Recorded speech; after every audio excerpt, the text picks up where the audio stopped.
Pemirsa Khazanah, pada hari kiamat tak seorang pun memikirkan istri, anak, dan keluarga yang dicintainya. Kedahsyatan hari kiamat membuat semua orang hanya memikirkan dirinya sendiri, tak terkecuali para nabi.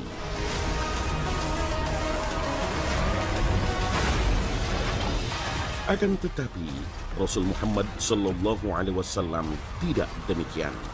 Pada hari itu, Rasul SAW justru sangat sibuk memikirkan nasib umatnya. Sampai-sampai beliau menyimpan sebuah doa yang sangat khusus yang tak pernah beliau panjatkan pada Allah sampai hari kiamat sebagai bentuk pertolongan dan syafaat beliau kepada umatnya.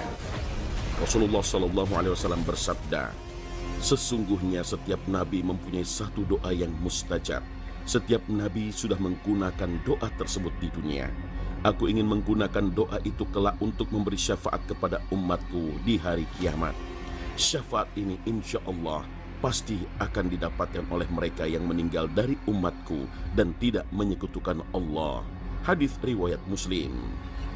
Doa yang disimpan Nabi SAW inilah yang akan dimohonkan kepada Allah Subhanahu wa Ta'ala kelak di padang mahsyar, saat umat manusia tak kuasa menahan dahsyatnya padang mahsyar.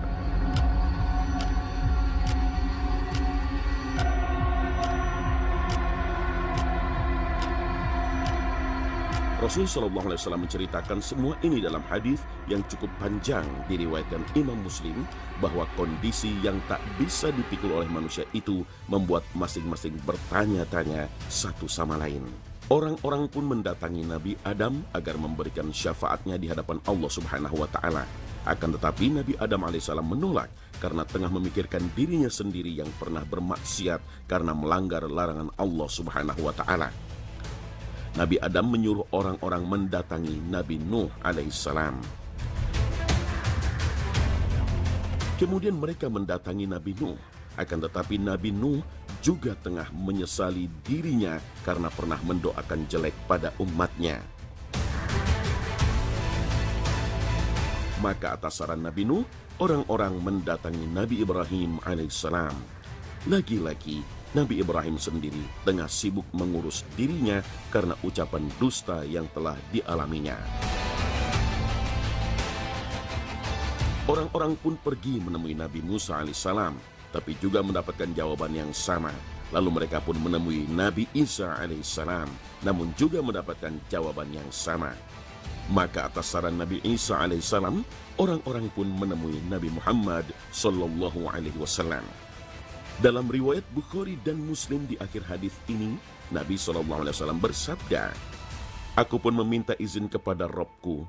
Ketika aku melihat Robku, maka aku menjatuhkan diri bersujud kepadanya. Allah membiarkan aku sesuai dengan apa yang dikehendakinya.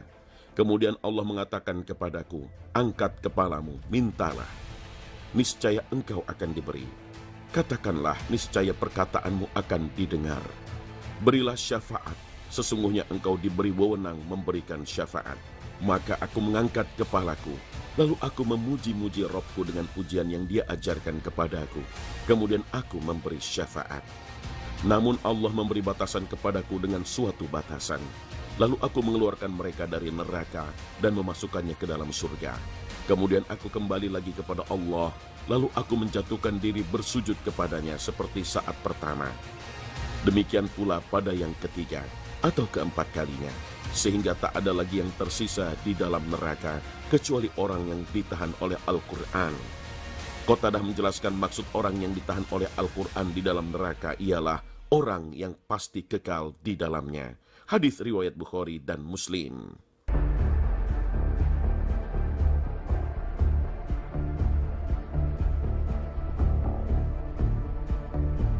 Pemberian syafaat Nabi pada umatnya dijelaskan Ibnu Hajar al-Asqalani bahwa Rasulullah memberikan syafaat kepada manusia pada hari kiamat dengan memberikan ketenangan pada waktu mereka dalam ketakutan. Rasul juga memberikan syafaat dengan memohon keringanan azab untuk sebagian orang-orang kafir, sebagaimana yang terjadi pada diri paman beliau Abu Thalib.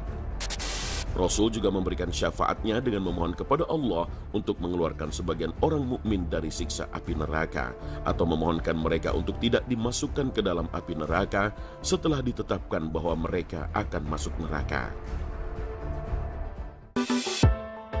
Rasul juga dapat memberikan syafaat bagi seseorang untuk masuk surga tanpa melalui proses hisab atau dengan mengangkat derajat sebagian mereka untuk bisa tinggal dalam surga yang lebih tinggi. Wallahu a'lam.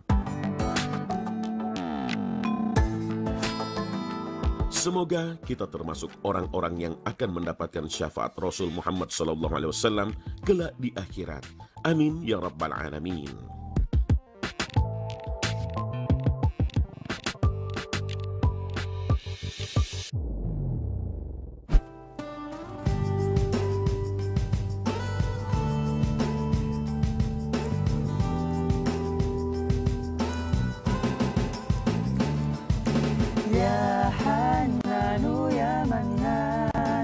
قديم الإحسان يا قديم الإحسان بحر جودك مليان جد لنا بالغفران جد لنا بالغفران. Assalamualaikum warahmatullahi wabarakatuh. Kembali lagi bersama kami Hamanis. Saya Hanan. Saya Manan. Misalnya mana?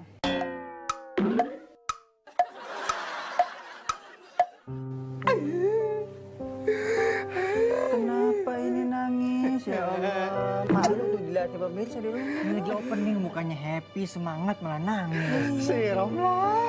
Kenapa Romla? Romla. Kenapa? Gue ditinggal nikah sama Romla. Ya Allah. Romla nikah sama si Jupri, anak juragan Lele. Berarti itu bukan jodoh kamu. Lu gak ngerasain sih gimana ditinggal nikah, sakit.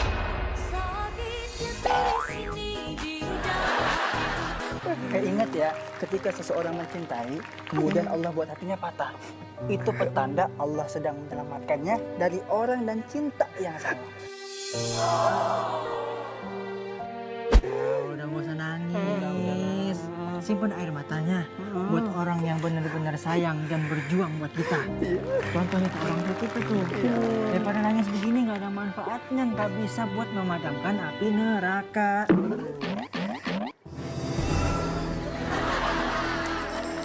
Emang ada air mata yang bisa madam api neraka? Ada. Air mata yang mengalir karena menyesali dosa dan takut kepada Allah, itu bisa memadamkan api neraka. Masya Allah. Nah, mau tahu penjelasannya? Mau. Mau tahu? Yuk kita saksikan tayangan berikutnya.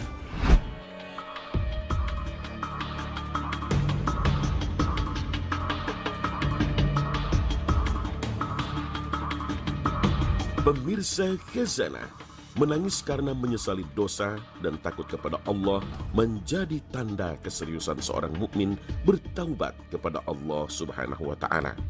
Bahkan menjadi tanda akan ampunan Allah Subhanahu wa taala. Memang tak semua orang mudah mengeluarkan air mata, tapi air mata bisa meleleh dengan cara melatih dan membiasakannya. Karena menangis itu bukan urusan sepele. Jika sulit keluar air mata, jangan-jangan hati kita telah membatu. Padahal air mata bisa memadamkan api neraka.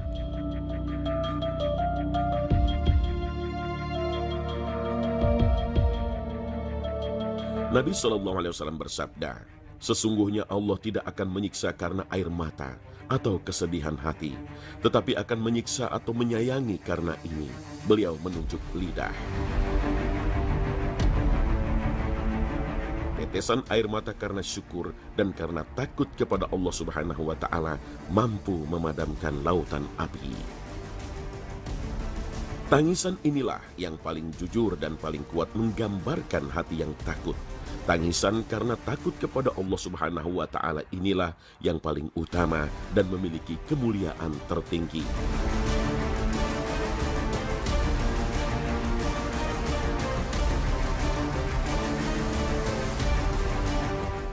Nabi SAW bersabda, tidak akan masuk neraka seorang laki-laki yang menangis karena takut kepada Allah hingga susu kembali masuk ke dalam payudara. Beliau juga bersabda, tidak ada sesuatu pun yang lebih dicintai oleh Allah daripada 2 tetes dan 2 jejak, yaitu setetes air mata karena takut kepada Allah dan setetes darah yang ditumpahkan di jalan Allah. Sedang yang 2 tanda adalah jejak di jalan Allah dan jejak pelaksanaan salah satu kewajiban dari Allah.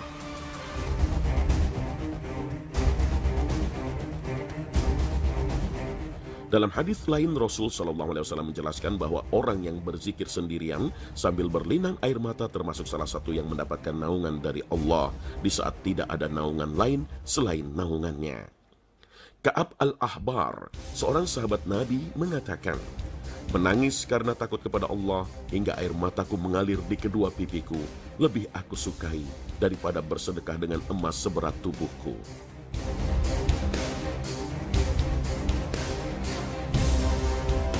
Begitulah Nabi SAW mengajarkan umatnya bahwa tangisan itu luar biasa, bisa memadamkan api neraka. Tangis jadi bukti kelembutan hati, juga pertanda jauhnya kekerasan hati. Itulah mengapa tangis menjadi bentuk taqarrub, mendekatkan diri yang paling agung yang dilakukan oleh para ahli ibadah. Oleh karena itu, dulu banyak orang yang dipuji dan dikenal karena tangisannya. Maka dalam sejarah Islam, ada nama yang disematkan kata tangisan pada namanya. Seperti Yahya al-Bakka, artinya Yahya yang banyak menangis. Juga Haytham al-Bakka, atau yang banyak menangis. Sofwan bin Mahraz juga terkenal dengan julukan al-Bakka, artinya orang yang banyak menangis.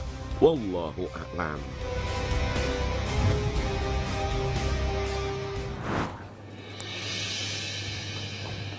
Astagfirullahaladzim. Tidur aja nih kerjaannya nih. San, bangun. San, bangun.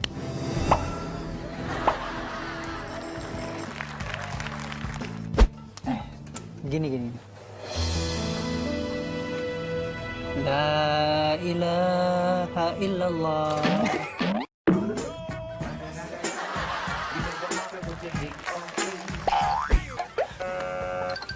Orang lagi tidur dibaca-bacain. Mau mati apa? Tuh kan bangun. Sana. Orang lagi tidur di bangunan. Dibangunin. Ini lagi ibadah, jangan diganggu. Malaikat juga tahu kalau Ihsan itu lagi tidur. Set, ngajarin segala lo. Sini. Kenapa? Iya. Tidurnya orang puasa tuh ibadah. Gini. Memang semua amal perbuatan di bulan Ramadan bisa berbuah pahala, termasuk tidur. Tapi kalau meleknya malah bermaksiat lebih baik tidur. Nah itu tidur yang berbuah pahala. Tapi bukan berarti terus-menerus tidur. Masih banyak ibadah yang lain. Zikir, sholat, baca Al-Quran. Tapi kan tadi aku tidur mimpinya sambil baca Al-Quran. Ya nggak gitu juga. Berarti aku dapat pahala ngaji juga. Nggak gitu juga, tidur mah tidur, tapi nggak dapat pahala baca Quran. Nah sekarang aku tanya nih, tidur, mimpi makan, kenyang nggak? Ya enggak, ya makanya mimpinya makan gitu kan. Tapi ya nggak kenyang, sama halnya seperti kamu tadi. Orang puasa bukan nggak boleh tidur, boleh. Tapi kalau tidurnya kebanyakan malah jadi nggak bagus. Tuh udah paham belum? Paham. Nah kalau gitu sekarang kita wudhu, sholat, terus baca Al-Quran. Pas banget. Setelah ini akan ada tayangan tausiah dari Ustadz Dasat Latif. Nah sekarang perlu kita tahu apa saja jenis-jenis penyakit hati itu. Inilah yang kita bahas pada taklim kita kali ini. Penyakit-penyakit hati dengan harapan pulang majelis hatinya sehat. Penting ini Pak. Kenapa? Di akhirat tidak ada orang masuk neraka gara-gara penyakit kusta. Kenapa masuk neraka? Kusta Tuhan. Anda. Kenapa masuk neraka? Ngontrak-ngontrak Tuhan, tidak punya rumah. Tidak. Kenapa masuk neraka? Sombong. Kenapa masuk neraka? Takabur. Kenapa masuk neraka? Ujub. Penyakit hati. Yang paling banyak ini, al-mutakhawilu bis sholah. Menganggap enteng sholat. Mana yang disebut menganggap enteng sholat? Mereka yang sudah tahu sholat 5 waktu wajib. Tapi mereka tidak mau melaksanakan. Inilah puncak kehancuran hati manusia. Karena ada orang begitu. Bersinah, takut betul. Ngambil sandalnya orang, takut sekali. Tidak puasa, takut dosa. Ramadan 30 hari puasa, tapi tidak sholat. Kan ada yang begitu. Takut dia ngambil nasibnya orang. takut dia ganggu istrinya orang. Tapi begitu tiba waktu sholat, dia merasa tidak berdosa. Karena ada perasaan begitu. Lewat sholatnya 5 waktu, sehari dia tidak sholat, merasa tidak punya dosa. Inilah puncak hancurnya hati kalian. Inilah orang yang setengah mati cari nafkah, berpolitik siang malam, berusaha siang malam, ngajar siang malam, cari harta siang malam, lupa sholat, beleng-beleng, dungu. Apa sebab orang biasa tidak sholat? Mohon maaf, punten. Ibu-ibu paling banyak tidak sholat kalau ada pesta pengantin. Gara-gara apa? Make up. Mukanya dikira tembok. Kuning, coklat, abu-abu, biru. Oh, beleng-beleng. Coba, sudahlah. Apa dilarang berdandan? Ya silahkan, selama ibu berdandan supaya suami bangga di samping ibu, itu ibadah. Tapi kalau ibu dandan, gara-gara dandan tidak sholat, beleng-beleng. Sama. Nah sekarang gimana solusinya Ustaz? Nah, ibu wuduk dulu. Sudah wuduk, dandan. Sudah dandan, tahan kentut. Biar sudah wuduk, kentut batal. Nggak habis kok Ustadz, sedikit aja keluar. Biar sedikit, batal. Ini kalau laki-laki kapan banyak nggak sholat? Ada pila champion. Subuh nggak sholat subuh. Gara-gara sepak bola. Begitu nonton dari jam 2, seri adu penalti. Bersamaan azan subuh. Pilih mana Pak? Bapak pilih mana? Pergi sholat, ketinggalan gol, nonton, ketinggalan sholat. Akhirnya apa? Diambil sajadahnya, sholat depan televisi. Ini lebih beleng-beleng. Demi Allah, tidak ada keselamatan bagi mereka yang menganggap enteng sholat. Ustadz, saya ini merantau Ustadz dari Sumatera. 30 tahun sudah saya di Bogor Ustadz. Tidak bisa lepas dari kredit. Rumahnya susah, masih ngontrak-ngontrak Ustadz. Periksa sholatmu. Kalau sholat baik, mustahil Allah sengsarakan hidupmu. Maka kalau hidup kita susah, jangan cari kambing hitam. Lebih periksa sholatnya. Saya sholat Ustadz, kenapa hidupku susah? Betul kau sholat, tapi sholatmu main-main. Tidak semangat ketemu Allah. Allah. Ibu ketawa karena membayangkan diri sendiri lah. Makanya kalau ada masalah dalam hidup, ayo pertama yang harus kita selesaikan, sempurnakan sholatmu bos.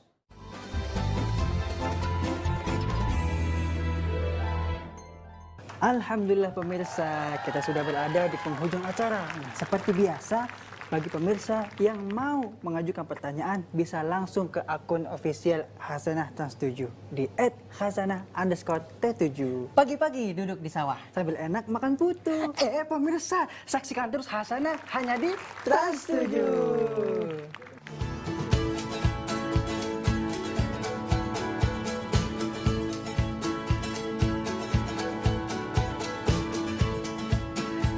Pemirsa Khazanah, manusia memang makhluk yang unik. Ada yang pintar tapi perilakunya tak benar. Begitu juga ada yang tak pintar tapi perilakunya benar. Dari sini dapat diketahui bahwa hidayah adalah hak prerogatif Allah Subhanahu wa Ta'ala. Dia akan memberikan kepada hambanya yang dikehendaki sehingga perilakunya menjadi baik dan benar. Sebaliknya orang yang tidak mendapatkan hidayah, maka hidupnya akan susah menerima kebenaran dari manapun arahnya.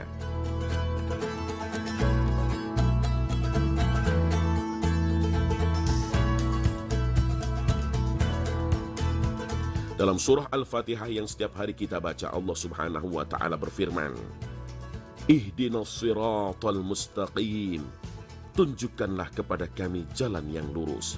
Al-Quran surah Al-Fatihah ayat 6. Imam Ar-Razi dalam tafsirnya Mafatih Al-Ghaib menafsirkan bahwa ayat ini menjelaskan tentang persoalan permintaan petunjuk, hidayah.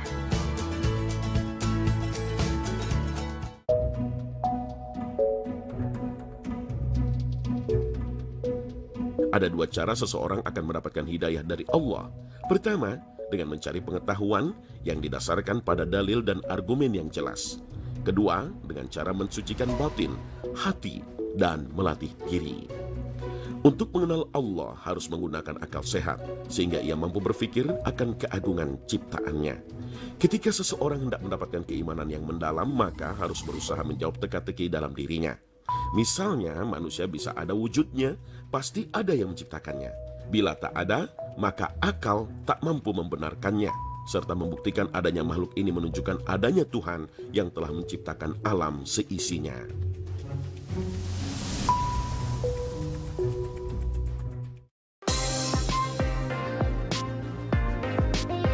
Salah satu cara agar seseorang mendapatkan hidayah adalah dengan selalu berusaha mensucikan hati atau nafsu dari segala hal yang terlarang dengan mengisi kebaikan sehingga sesuai dengan perintahnya. Tak ada perbedaan kaya atau miskin, pintar atau tidak, tetapi siapapun yang ada kemauan untuk menjadi baik, niscaya Allah akan memberikan hidayahnya. Hal ini sesuai dengan firman Allah Subhanahu wa Ta'ala. وَالَّذِينَ جَاهَدُوا فِينَا لَنَهْدِيَنَّهُمْ سُبُلَنَا وَإِنَّ اللَّهَ لَمَعَ الْمُحْسِنِينَ.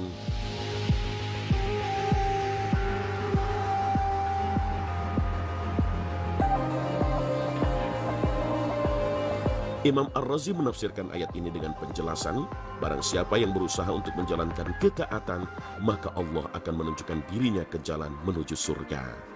Wallahu a'lam.